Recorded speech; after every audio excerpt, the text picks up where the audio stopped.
दुसऱ्याचं हिसकावून खाणे याला विकृती म्हणतात, स्वतःचे खाणे याला प्रकृती म्हणतात.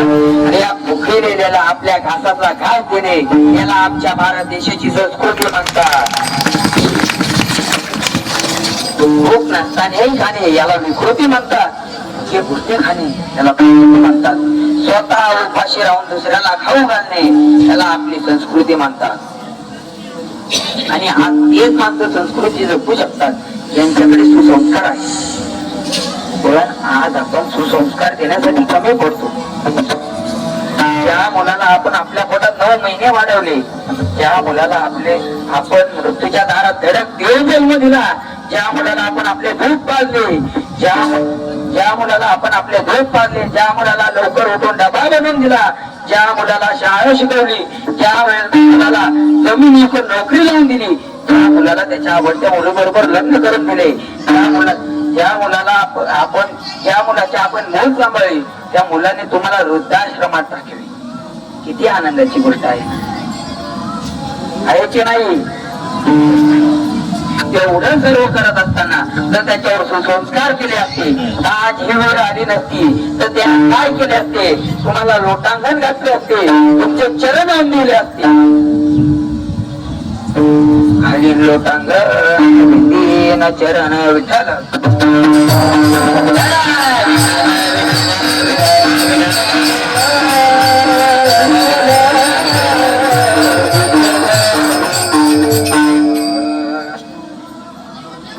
आज श्रावण बाळाचे नाव अत्यंत आदराने घेतले जाते. का तर श्रावण बाळाने आई वडिलांची कधीच मंजूर केली. आज संपूर्ण जगामध्ये प्रभू रामचंद्रांचे नाव आदर्श मुलगा म्हणून घेतले जाते. का प्रभू रामचंद्राने सावत्रायच्या शब्दासाठी 14 वर्षाचा वनवास स्वीकारला. सावत्रायच्या शब्दासाठी सावत्रायच्या का प्रभू रामांकडे संस्कार.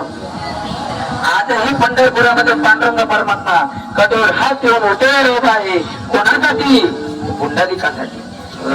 पुंडलिकाच्या भावार्था, पुंडलिकाच्या भावार्था, पुंडलिकाच्या भावार्था, पुंडलिकाच्या भावार्था,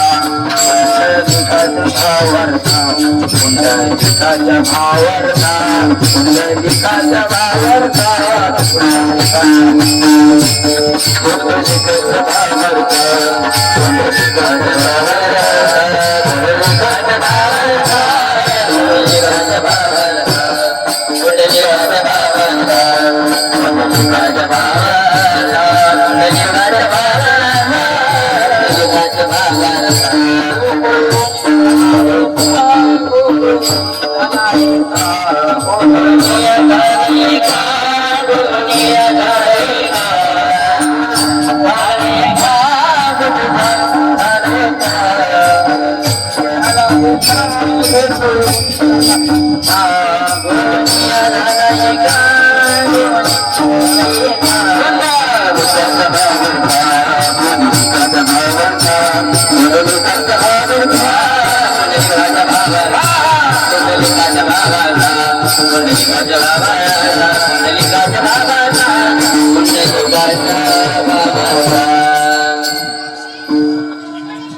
आजही पंढरपुरामध्ये पांडुरंग परमात्मा कठोर हात ठेवून विठेवर उभा आहे.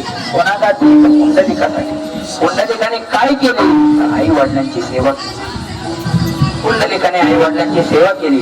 प्रभू रामचंद्रांनी सावत्राईची आज्ञा पालन केली. प्रभू रामचंद्राने सावत्राईची आज्ञा पालन केली. श्रावण बाळाने आई वडिलांचे कधीच मन दुखवले नाही. नाही तर आपली मुलं विचारायला एक उदाहरण सांगतो. भजन करा विठ्ठल.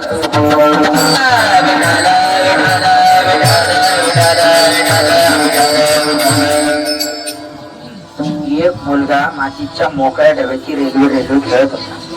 तो खेळता खेळता म्हणू लागला, आता आपली रेल्वे निघालेली आहे. ज्या नालायकांना बसायचे असेल त्यांनी बसा, व ज्या मूर्खांना उतरायचे असेल त्यांनी उतरा. आता आपली रेल्वे निघालेली आहे. ज्या नालायकांना बसायचे असेल त्यांनी बसा, व ज्या मूर्खांनी उतरायचे असेल त्या मूर्खांनी उतरा. शब्द त्याच्या बापाने ऐकले. बापाने 2 ठोके लावले. मुलगा मुलगा रडत रडत आईकडे गेला. आईने त्याला कशी कशी समजावली. मुलगा पुन्हा रेल्वे खेळता खेळता म्हणू लागला, आता आपली रेल्वे निघालेली आहे. त्या नालायकांना बसायची असेल त्यांनी बसा, त्या मूर्खांना उतरायची असेल त्यांनी उतरा. आता आपली रेल्वे निघालेली आहे. त्या नालायकांना बसायची असेल त्यांनी बसा, व ज्या मूर्खांना उतरायचे असेल त्यांनी उतरा. पण जरा लवकर लवकर, आता एका बावटामुळे आपली रेल्वे अर्धा तास लेट झालेली आहे.